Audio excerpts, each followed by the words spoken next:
दोस्तों नमस्कार, स्वागत है एक बार फिर से आपका हमारे चैनल में। आज हम जो फंडामेंटल राइट्स यानी कि राइट्स में हम ज़्यादातर जो सभी आर्टिकल्स को कवर कर लेंगे, जो कुछ आर्टिकल रह जाएँगे जैसे आर्टिकल नंबर 32 वो हम आगे की वीडियोज़ में कवर करेंगे। तो इस वीडियो में आज हम कवर करेंगे कल्चरल एंड एजुकेशनल राइट्स यानी कि सांस्कृतिक और शिक्षा का जो अधिकार है, उसके बारे में है। यानी कि सांस्कृतिक और शिक्षा संबंधी जो भी अधिकार होते हैं उनके और वो भी ख़ासकर किसके जो माइनॉरिटीज़ होते हैं। तो आर्टिकल नंबर जो 29 यानी कि 29 आर्टिकल बताता है कि protection of interest of the minorities यानी कि जो अल्पसंख्यक वर्ग होते हैं, उनके हितों की जो है संरक्षण करना, उनको प्रोटेक्ट करना, इंटरेस्ट को प्रोटेक्ट करना। अब माइनॉरिटीज़ कौन से होते हैं, किस बेसिस पे माइनॉरिटीज़ को डिफाइन किया गया है, तो ये सब आर्टिकल नंबर 29 बताता है। तो आर्टिकल 29 बताता है कि any section of a citizen जो किसी भी भाग में रह रहा हो इंडिया के और उसकी एक अलग लैंग्वेज हो, स्क्रिप्ट और कल्चर हो of its own shall have the right to conserve the same यानी कि कोई भी वर्ग नागरिकों का भारत के किसी भी क्षेत्र में अगर रह रहा है और उसका कल्चर अलग है, उसकी भाषा अलग है, तो उसको एक अधिकार है कि वो अपनी जो संस्कृति है उसको कंजर्व कर सकता है। ये उसको प्रोटेक्शन प्रोवाइड करता है article number 29। Further, no citizen shall be denied admission into educational institution maintained by the state or receiving aid out of the fund organization। यानी कि यहाँ पर ये बताया कि कोई भी शैक्षिक संस्थान में किसी भी नागरिक को एडमिशन प्रवेश दिलाने के संबंध में उसको मना नहीं किया जाएगा यदि वो इंस्टीट्यूशन राज्य के द्वारा या तो सहायता लेता हो या राज्य के द्वारा उनको स्थापित किया गया हो। ठीक है, और किस आधार पर, रिलीजन के आधार पर, रेस के आधार पर, कास्ट के आधार पर और लैंग्वेज के आधार पर किसी भी व्यक्ति के साथ कोई भी भेदभाव नहीं किया जाएगा। अब जो पहला प्रोविज़न है जो बताता है कि right of a group while जबकि मतलब पहला क्या है कि किसी भी सेक्शन में मतलब हमारे यहाँ के जो नागरिक हैं, कोई भी नागरिक किसी भी पार्ट में रह रहा हो, तो उसको अपनी जो कल्चर प्रोटेक्ट करने का एक राइट है, ठीक है? तो ये एक ग्रुप ऑफ इंडिविजुअल्स के बारे में बात करता है। जबकि आर्टिकल नंबर दूसरा जो बात करता है मतलब आर्टिकल 19 में जो सेकंड बात करता है, वो बात करता है कि जो राइट्स हैं of a citizen as an individual irrespective of the community to which he belong यानी कि एक व्यक्ति किसी भी कम्युनिटी से क्यों ना हो, लेकिन उसके भी कुछ राइट्स होते हैं, ठीक है? तो article number 29 grants protection to both both religious minorities as well as linguistic minorities यानी कि दोनों तरीके की माइनॉरिटीज के बारे में बात करता है। अब यहाँ पर जो माइनॉरिटीज है वो क्लियर की गई है कि माइनॉरिटीज कौन सी, एक तो वो जो धर्म के आधार पर है, दूसरी लिंग्विस्टिक माइनॉरिटीज होती हैं यानी कि भाषा के आधार पर जो माइनॉरिटीज होती हैं। तो दो तरह की माइनॉरिटीज जो है वो डिफाइन की गई है आर्टिकल नंबर 29 में।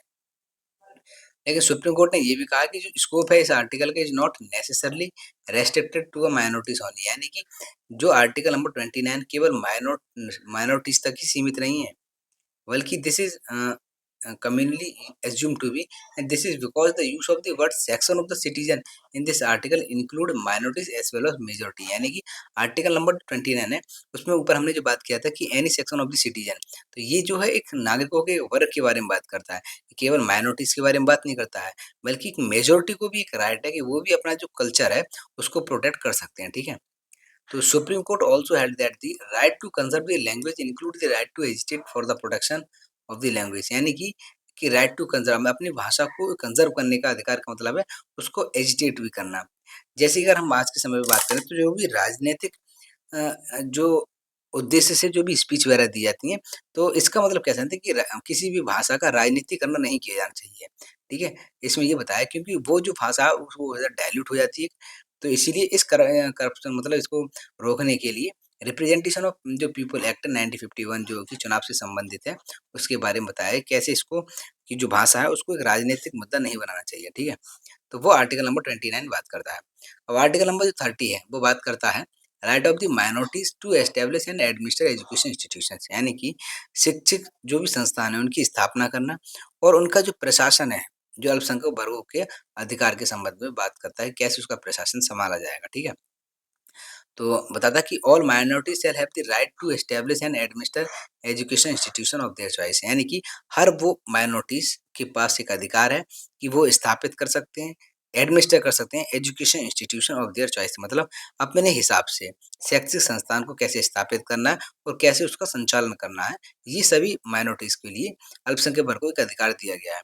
बी है the compensation amount fixed by the state for the compulsory acquisition of any property of a minority education institution shall not restrict और एब्रोगेट राइट टू गारंटी यानी कि ये बताया कि ऐसा नहीं है कि आर्टिकल 23 33 जो है वो ये बात करता है कि जो माइनॉरिटी अल्पसंख्यक जो वर्ग हैं, वो उनकी सरकार जो शैक्षिक संस्था है, यदि वो कोई भी राज्य उसको एक्वायर करता है और उसके बदले में उसको कोई भी कंपनसेशन दिया जाता है, तो वो माइनॉरिटीज़ जो होते हैं, वो इस चीज़ को डिनाई नहीं करेंगे। यानी कि कह सकते हैं यहाँ पर कि राइट टू प्रॉपर्टी का जो राइट्स है, अधिकार है, वो भी उनसे लिया गया है।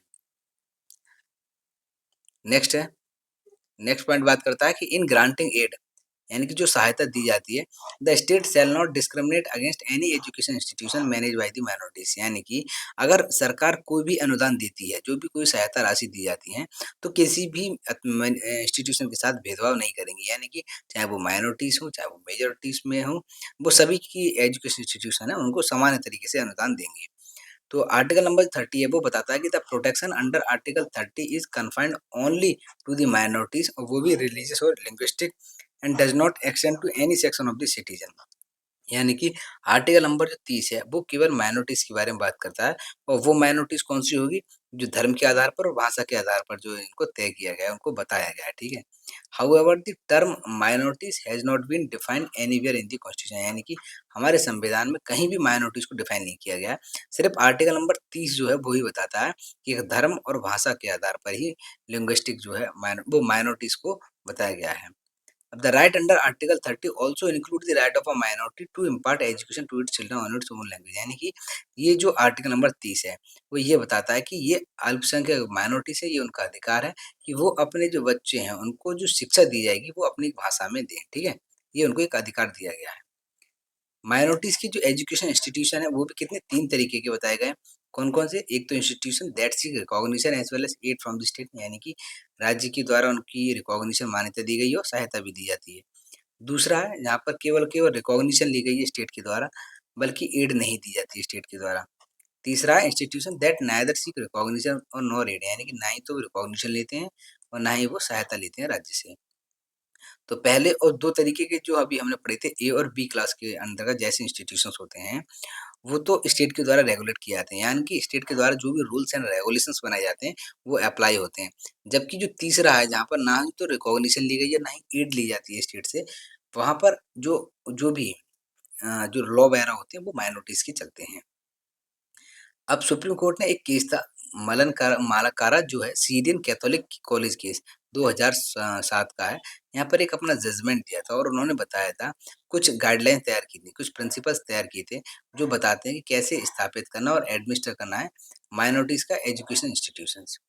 पहला है the right of minorities to establish and administer education institution of their choice comprise the following rights. यानी कि जो एक अधिकार होता है माइनॉरिटीज अल्पसंख्यक वर्ग को स्थापित करने का और उसका प्रबंधन करने का, ठीक है, उनकी चॉइस का, ये कुछ अधिकारों के बारे में बात करता है। कौन कौन सा? To choosing its governing body in whom the founder of the institution have faith and confidence to conduct and manage affair of the institution। यानी कि कैसे उस एक ऐसी बॉडी जो गवर्निंग बॉडी होगी, उसका उनको चूज करना, यानी कि जो निर्माता है उस इंस्टीट्यूशन का, जिनका एक विश्वास है, वो एक ऐसी संस्था को चूज करेंगे जो उसको गवर्न करे, ठीक है। अब टू अपॉइंट टीचिंग स्टाफ और non teaching staff to take if there dereliction of the duty on the part of an employ. यानी कि बता रहा है कि जो भी अपना टीचिंग स्टाफ होगा, नॉन टीचिंग स्टाफ होगा, उसको वो खुद अपने जो है एम्प्लॉयज वगैरह को अपॉइंट कर सकते हैं। तीसरा है to admit eligible students of their choice and to set up reasonable fees structure. यानी कि जो वहाँ पर बच्चे एंटर करेंगे, ठीक है, जो वहाँ पर पढ़ेंगे, जो एडमिशन लेंगे, उनके संबंध में भी जो रूल्स वगैरह है, एलिजिबिलिटी तय कर सकते हैं, और कितनी फीस वगैरह होगी, वो ये भी अधिकार है माइनॉरिटीज के लिए।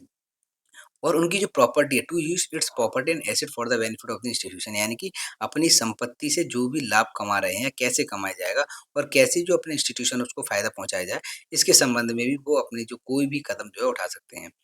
नेक्स्ट बात करता है कि right conferred on minorities under article 30 is only to ensure equality with the majority and not intend to place the minorities और more advantage position vis-a-vis the majority. यानी कि यहाँ पर बताया गया है कि आर्टिकल नंबर 30 जो है, उनमें जो विशेष प्रोविजंस दिए गए हैं माइनॉरिटीज को, वो इस उद्देश्य से दिए गए हैं ताकि जो एक मेजॉरिटी पोर्शन है, उनके वो एक बराबर खड़े हो सकें। यानी कि जो वो अभी बैकवर्ड में है, उनको फॉरवर्ड में लाने के लिए ये कुछ विशेष छूट वगैरह दी गई है, ना कि एक एडवांसमेंट, यानी कि उनको एक ऐसा विशेष फायदे के लिए कि वो एक मतलब जहाँ मेजॉरिटी पार्टी है, उनको वो सभी सुविधाएँ ना देकर एक माइनॉरिटीज़ को दी जा रही, ताकि वो उनसे तरक्की ज़्यादा कर जाए।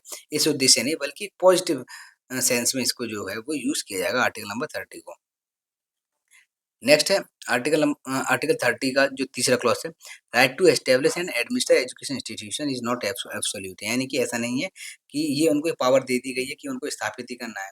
Nor it does not include the right to maladministration, there can be a regulatory measure for ensuring education correction and standard and maintaining academic excellence, यानी कि शिक्षा के इस क्षेत्र में, शिक्षा की जो गुणवत्ता के क्षेत्र में कुछ मानक वगैरह तय किए जाएंगे। ठीक है, ऐसा नहीं है कि बिल्कुल उन्हें फ्री हैंड दे दिया जाए कि भाई आपको आर्टिकल नंबर 30 और 29 जो है वो प्रोवाइड करता है कि अपनी भाषा है, कल्चर है, उसको प्रोटेक्ट करने के लिए कोई भी शैक्षिक संस्थान कर सकते हैं और कैसे भी उसका संचालन कर सकते हैं, ऐसा नहीं है। मतलब कह सकते हैं कि खुली छूट नहीं दी जाएगी, उन पर भी कुछ जो स्टेट चाहे तो समय-समय पर जो रेगुलेटरी मेजर्स वगैरह बना सकता है, ठीक है? Regulation made by the state concerning generally the welfare of the students, teacher regulation laying down eligibility criteria, qualification for appointment and also conditions of service employees, यानी कि वहाँ पे वही बताया गया है कि स्टेट भी चाहे तो वो भी रेगुलेट कर सकता है इन इंस्टीट्यूशंस को, जैसे कि बच्चों की भलाई के संबंध में कैसे उनको जो है उनका वेलफेयर किया जा सके, ठीक है? टीचिंग जो एजुकेशन क्वालिटी है उसको कैसे इम्प्रूव किया जाए, या टीचर्स हैं, या वहाँ के जो स्टाफ है उनकी क्या एलिजिबिलिटी होगी, क्या क्राइटेरिया होगा, ठीक है? क्या-क्या कंडीशंस होंगी वहाँ की एम्प्लॉइज़ की, तो वो भी सब चीज़ें जो है वो स्टेट वगैरह तय कर सकता है, उस संबंध में रूल्स वगैरह बना सकते हैं।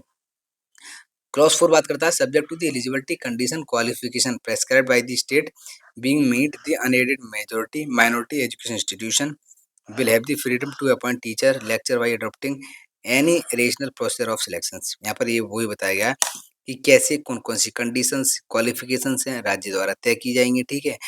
और जो भी अनएडेड माइनॉरिटीज़ एजुकेशन इंस्टीट्यूशन हैं, उनको एक फ्रीडम दी जाएगी, स्वतंत्रता दी जाएगी कि कैसे वो अपना टीचर्स, स्टाफ वगैरह हैं, वो अपॉइंट कर सकते हैं, ठीक है?